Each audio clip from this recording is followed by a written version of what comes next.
Welcome to the Star Citizen Speed Feed, your weekly recap of Star Citizen news. If you don't have time to play, you're taking a break, you don't want to keep up with daily news, but you still want to know what's going on in the scene, then this is the place to be. It was a pretty slow week with 4.2.1 releasing. Well, slow in terms of development updates, but not slow in terms of hotfixes. Broken freight elevators, overwhelmed cargo locations, and in general, an unpleasant experience for a lot of people. The hotfixes got to work in fixing a lot of this, but the community was still a bit rustled by the week's events. In the middle of this though, I did find this cool. Oh my god, bro, what?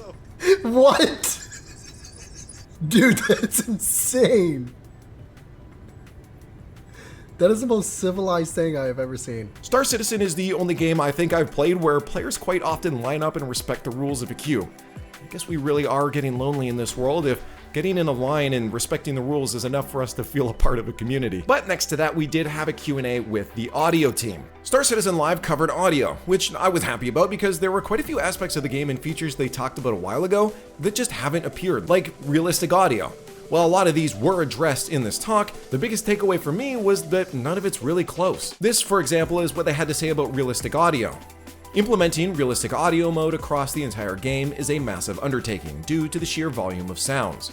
The team is working to integrate this into their schedule. Now, I might not have a good grasp on the English language, but when you say the team is working to integrate something into their schedule, it sounds to me like it's not even being worked on. Out of this whole talk, VoIP, or voice over IP, might be the closest thing based off their wording. VoIP has back-end issues due to the significant increase in player caps. A rework of the back-end is needed to handle these elevated player counts and allow for cross-shard communication, making it independent of servers. This work is being handled by the team in Canada, and an update on VoIP and FOIP will be provided in a future show. Now back to testing my English understanding. The fact that it will be provided in a future show indicates to me that there's enough done on it that they could tell Jared, hey, let's schedule something in. And also, totally not biased because I'm Canadian, it does seem like the Canadian studios do get a lot of work done pretty quickly. They also mentioned other features like getting more realistic NPC conversation and pilot calls into the mix, working on creating dynamic sounds that propagate off materials properly during rainstorms and other weather phenomenon, and getting flyby sounds working to the same degree that they had before. Oh, and the same things with footsteps, getting them to sound how they should on the material they're making contact with. Now, this all sounds great because it sounds like they're making it systemic, which was always the plan with this game, but it feels like they keep restarting core features that cause all the other features that were being worked on to then need to be reworked again. I'm gonna go on a bit of a tangent to explain something here. So I'm gonna be on your screen for a few seconds, I apologize. But generally when you're planning anything, there's two approaches, a bottom up and a top down. A bottom up approach is very simply, you build it as you go.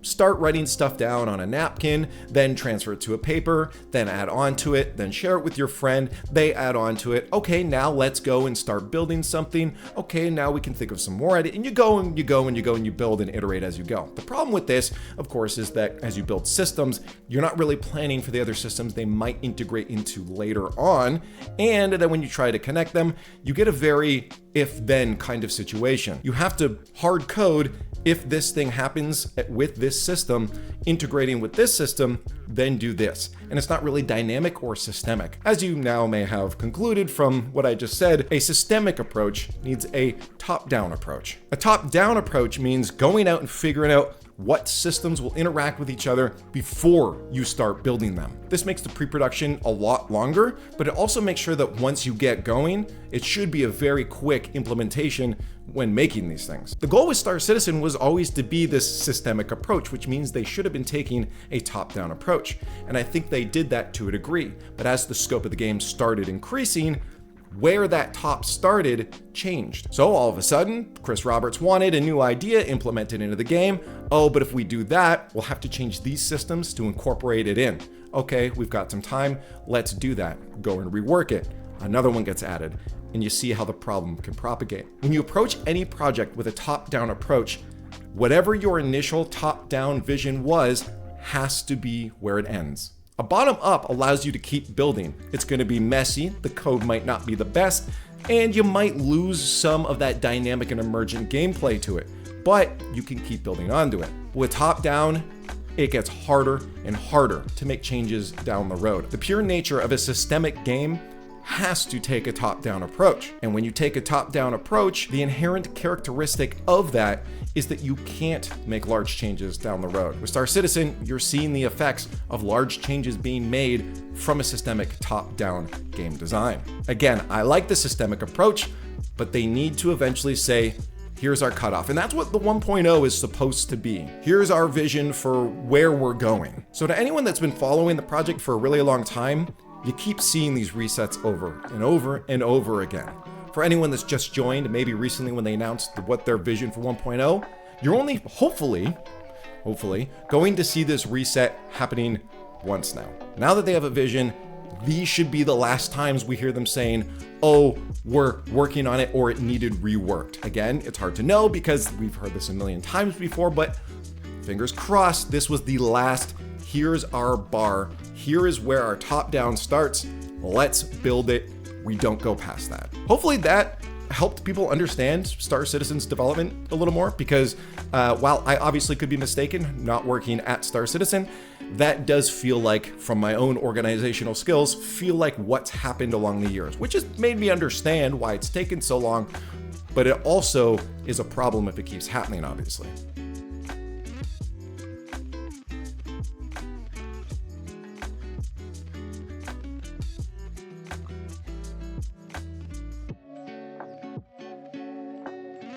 And maybe understanding that approach to development and organization might help you be a little more patient with the project, or maybe it'll just make you even more frustrated knowing that they keep pushing past where their vision should have been. Either way, thank you for sticking around for that tangent. If you did, I'd love to hear your thoughts on it. Maybe you absolutely disagree with me, but if you did like it and maybe you want to see some more of this kind of content throughout the week, I'd love to start making more, but it's hard to do when I have to focus on other projects. Thankfully, my Fourth Wall subscribers are helping me get to the point where I can start doing this a little more regularly. Fourth Wall is like Patreon, so you can support me in this endeavor to be able to make more content. Also, we play games together throughout the week and the month where you can earn points on the leaderboard and win prizes. So if you'd like to join just for some friendly gameplay, join us on Sundays for some group play, or play some Marvel Snap, Rocket League, whatever it is, we'd love to have you around. You can join us in the Discord even if you're not a Fourth Wall subscriber. But that's it, not a super big news week. I hope you guys are enjoying this video. If you'd like to see it again, this will be out every Saturday Eastern time. I hope to see you next week, but for now, thank you for watching, stay safe, be kind, and we'll see you in the verse.